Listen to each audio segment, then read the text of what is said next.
Hello devs, it is ReZoura hitting you with another Devil May Cry 5 video. If you are new to the channel, welcome to ReZoura family.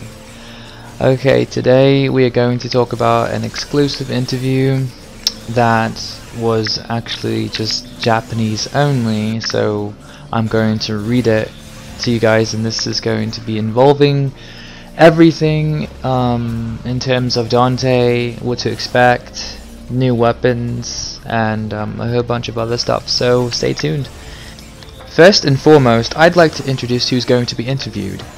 Okibi, the producer, Itsuno, director, and Matthew, the producer. Well, the senior producer is actually Okibi. The first segment of this interview, we will start off with what Itsuno stated, and he said in the demonstration of the demo and the S ranking, he says that he is evaluating only stylish points, so he's saying do not get attacked. If you get attacked anyway, it will be hard if you do not keep up with the high rank of S anyway. Since it is a one-shot game, we dare to rise the evaluation criteria higher than the main volume. So if you get hit once, it ruins the chances of you actually getting an SS ranking for the overall mission grade. And he was very specific on this because he wanted it to be very much more likely challenging. He wanted it to be extremely challenging. Itsuno also stated that as you hear the impression, it seems that you like it. It does not change from song to song, but because it changes in uniques of bars, it is fresh. It would be nice if you can combine combos and match it naturally with a sense of tension rising. So in this part of the interview, he was basically saying that when you are fighting and you get that stylish meter up, the song doesn't change, but it does get tense. So you will have certain segments of the song that goes along with the rank, the S rank. So like, let's say if you get an S, you'll probably hear like bang, bang, bang, here's my devil trigger, and then you hear like another part of the song if you get a super higher rank above S. And I don't know, in terms of what they're going to do for the songs, they might add something else in, hopefully, maybe not, I don't know, it's up to them. But if they only have the Devil Trigger song, that's gonna kind of be stale. So another part of this segment of the interview, they were also talking about the Wire Snatch, also known as the Devil Bringer. Devil Snatch, I think that's what it's called. I'm sorry if that's wrong, but one of the interviewers stated this. He says, because there is no Devil Blinger, I believe he probably meant Bringer, the snatch is gone, but the cable comes out of the prosthetic hand Wire Snatch, and is also left as an action. Was it difficult to put out Nero's appearance? Well, Devil's arm disappeared. Itsuno stated that although I can write a proposal immediately, the mechanism is different from the previous one programmatically. Unit recently, I felt the same result. I was adjusting to that unit recently. Even if it is nothing, it is hard to reproduce with another program.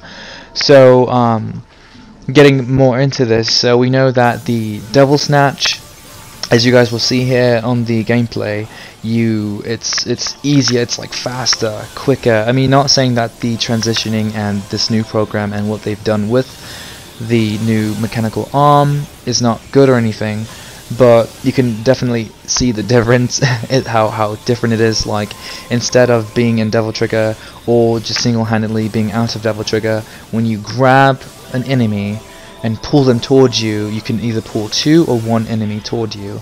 And so Matt Walker went ahead and stated, says, Wire Snatch may be thought that it cannot be done if all the Devil Breakers are broken, but we make it in fact a mechanism that can be done. So he is basically stating that if you in fact do break one of the Devil Arms, you can still Wire Snatch.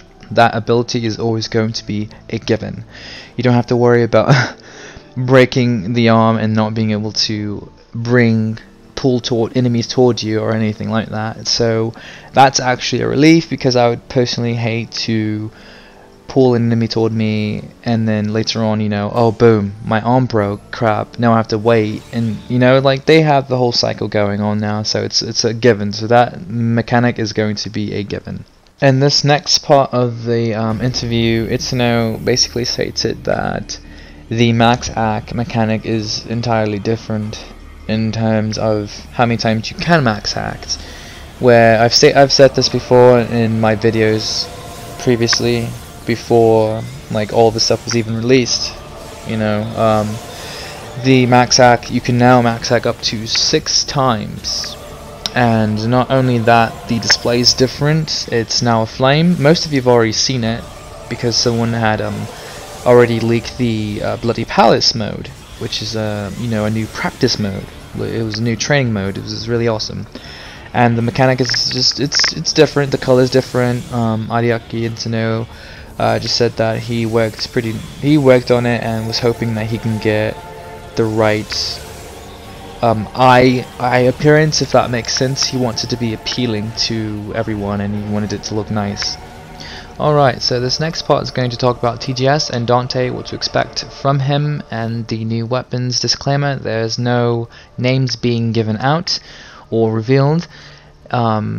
Basically, OKB and Izuno are just saying that they have given Dante new weapons. So when you play his campaign, you will get weapons. So it's not like you just use Rebellion for the time being. You don't use the simple stuff. There's going to be more things added. OKB says that Dante will be giving out information at TGS, so do not miss the stage information on TGS. Dante is wielding the motorcycle in the picture because we have a lot of crazy new weapons. Izuno says please expect Dante's new weapon. I made quite a few weapons. OKB says this time I chose the most catchy bike for the time being. They also go to say that Pandora was in fact a lazy ripoff. So originally this bike was technically supposed to be in part 4, but we all know that this was rushed. And we already have a reveal too for Dante's bike. We know the boss, but the name's not exactly revealed. But if you guys notice that on my last video, I'll just put it in the description or whatever toward the end. So Itsuno said, I personally love to deform the mechanism, so I am having fun with the designer. I will deform it like this and become two weapons. So in fact that this weapon can become 2. We already seen that in the trailer, of course. It breaks down from a vehicle to a kick-ass chainsaw-like dual-wield weapon, and that's pretty damn awesome. So this is really all they have had to say on the matter so far. Let me know in the description what you guys think. How do you feel about this? And yeah, are you excited for TGS next week or the next 2 weeks? So this has been ReZoura. I hope you all have a fantastic day. Bye.